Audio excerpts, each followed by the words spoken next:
Hello and a very good evening students. कैसे हैं आप सब लोग। मैं कलश गोयल स्वागत करती हूँ आप सभी का आपके चैनल अकाउंटिंग गुरुजी पर। स्टूडेंट्स, आज हम बात करने वाले हैं एक बहुत ही इंपॉर्टेंट टॉपिक के बारे में, जिसमें हम आपको बताने वाले हैं कि अगर आपने एग्जाम्स के लिए अभी तक प्रिपरेशन नहीं की है, अब तक आपने कुछ भी तैयारी नहीं की है, so which option is better for you all. आपके लिए क्या ऑप्शन बेटर रहेगा, that is previous year question paper आपको सॉल्व करना चाहिए, unsolve papers, unsolve question models, या फिर क्वेश्चन बैंक का आपको यूज करना चाहिए। विच ऑप्शन इज बेटर, इसके बारे में आज बात करने वाले हैं। लेकिन उससे पहले आप सभी जल्दी से चैनल को सब्सक्राइब कर लीजिए अगर आपने नहीं किया है, बेल आइकॉन पर प्रेस कर दीजिए सो दैट कि आपको चैनल से रिलेटेड सभी new updates time to time मिलते रहेंगे। एक और बात आपको बोलना चाहूंगी, अगर वीडियो अच्छी लगे तो एंड में लाइक करना बिल्कुल मत भूलिएगा। चलिए बात करते हैं अपने आज के टॉपिक के बारे में कि अगर हमने अब तक कुछ भी प्रिपेयर नहीं किया है, बहुत सारे स्टूडेंट्स ऐसे हैं जो कुछ प्रॉब्लम्स की वजह से या कुछ अपनी सिचुएशंस की वजह से अपने एग्जाम्स की तैयारी जो है वो बहुत पहले से नहीं कर पाते। उनके साथ ये प्रॉब्लम रहती है कि उनको टाइम ही नहीं लग पाता कि वे अपने एग्जाम्स के लिए प्रिपेयर हो पाए। तो उस सिचुएशन में उनको क्या लेना चाहिए, किस चीज़ से उनको हेल्प लेनी चाहिए, 3 ऑप्शंस आपके सामने हमने रखे हैं। इन तीनों में से आपके लिए क्या बेटर है उसके बारे में बात करते हैं। तो देखिए, अगर आपने कुछ भी प्रिपरेशन नहीं की है तो प्रिपरेशन स्टार्ट करने के लिए आपको क्या करना है। सबसे पहले तो मैं आपको ऑलरेडी अपनी सारी वीडियोस में बता चुकी हूँ, अपना सिलेबस एक बार बहुत ध्यान से देख लीजिए, क्योंकि पर ईयर बेसिस पर सिलेबस में चेंजेस होते रहते हैं, कुछ ना कुछ चेंजेस होते हैं, हर साल होते हैं। तो उन चेंजेस को एक बार देख लीजिए, या कोई भी ऐसा टॉपिक है जो पहले नहीं था अब है, या अब नहीं है पहले था। कई बार स्टूडेंट्स के साथ ये प्रॉब्लम हो जाती है कि वो लोग वो पढ़ते ही नहीं है जो आपके सिलेबस में होता है। पहले सिलेबस आप चेक कर लीजिए, उसके बाद आप इन 3 चीज़ों की हेल्प ले सकते हैं। अब इन 3 चीज़ों के बारे में सबसे पहले बात करते हैं। सबसे पहले आ रहा है आपका प्रीवियस ईयर क्वेश्चन पेपर। क्या होता है प्रीवियस ईयर क्वेश्चन पेपर?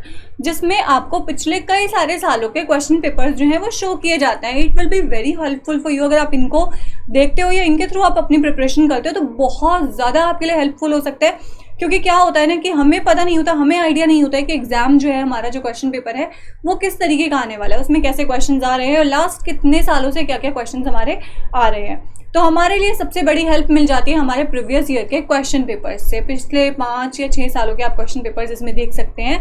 उन क्वेश्चन पेपर्स में से जो भी आपको इंपॉर्टेंट क्वेश्चन लग रहा है, ये देखिएगा कि जो क्वेश्चन हर साल या 2-3 सालों में या 3-4 सालों में आ चुका है, उस क्वेश्चन को बिल्कुल पिन पॉइंट पे नोट कर लीजिए कि आपके लिए इंपॉर्टेंट है, एग्जाम में आ सकता है।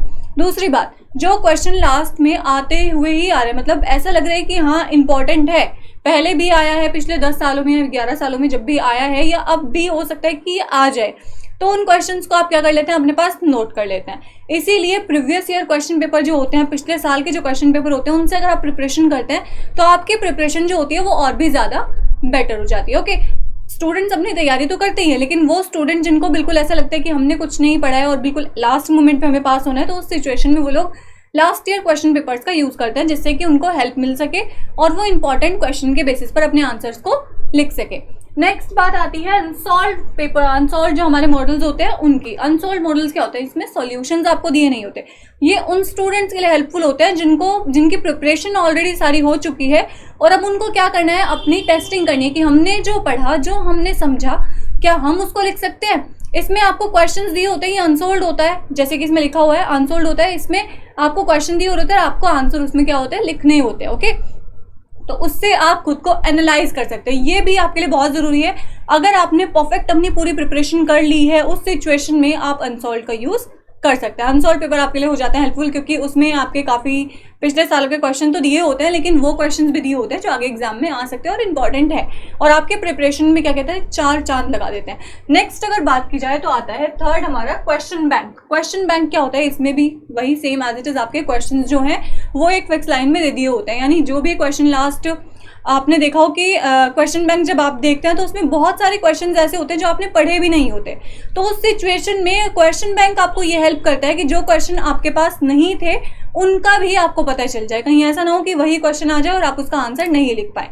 तो क्वेश्चन बैंक भी आपके लिए बेटर ऑप्शन है। लेकिन इनमें जो स्टूडेंट्स अब तक प्रिपरेशन नहीं कर पाए हैं, जिनको थोड़ी सी ये प्रॉब्लम है कि हमने कुछ नहीं पढ़ा है और एग्जाम बिल्कुल एकदम हमारे पास हैं, तो उस सिचुएशन में हम क्या करें, उनके लिए जो ऑप्शन बेटर है वो है प्रीवियस ईयर क्वेश्चन पेपर्स।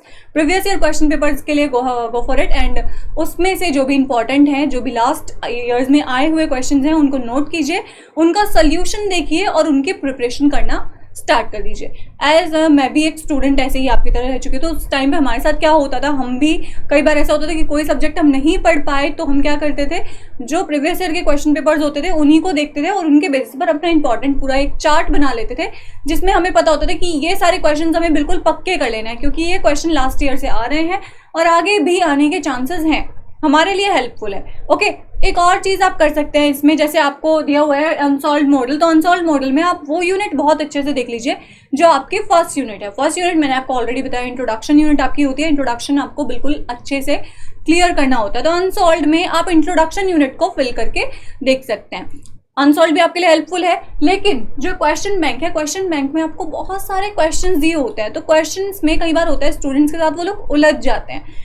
अब लास्ट टाइम पे आप लास्ट मोमेंट पर पढ़ाई कर रहे हैं, उस सिचुएशन में सिर्फ आपके सामने क्वेश्चंस ही क्वेश्चंस आ रहे हैं, आंसर किसी का भी नहीं है, तो वो उस चीज़ से आप थोड़ी प्रॉब्लम जो है वो क्रिएट हो जाती है। तो इस सिचुएशन को फेस ना करना पड़े और आपकी प्रिपरेशन भी बेटर हो जाए, उसके लिए आप फर्स्ट ऑप्शन की तरफ जा सकते हैं, that is previous year question paper आप अपने देख सकते हैं। और भी इंपॉर्टेंट जो आपके टॉपिक्स हैं, बहुत सारे टॉपिक्स आपको इंपॉर्टेंट चैनल के थ्रू भी बताए जा चुके हैं, उन चैनल के इंपॉर्टेंट टॉपिक्स को भी आप देख सकते हैं, उनकी भी प्रिपरेशन आप टाइम टू टाइम कर सकते हैं। ओके, फिर भी आपको इससे रिलेटेड और कोई वीडियो चाहिए या कोई भी ऐसा टॉपिक आपको लगता है कि आपको समझ में नहीं आ रहा है, आप एग्जाम के लिए और क्या बेटर कर सकते हैं, फिर प्रेजेंटेशन से रिलेटेड हो या आपके मार्क्स गेन करने से रिलेटेड हो या फिर आपको आंसर कितना लिखना है उससे रिलेटेड कोई भी वीडियो आपको चाहिए हो, तो आप मुझे कमेंट करके बता सकते हैं।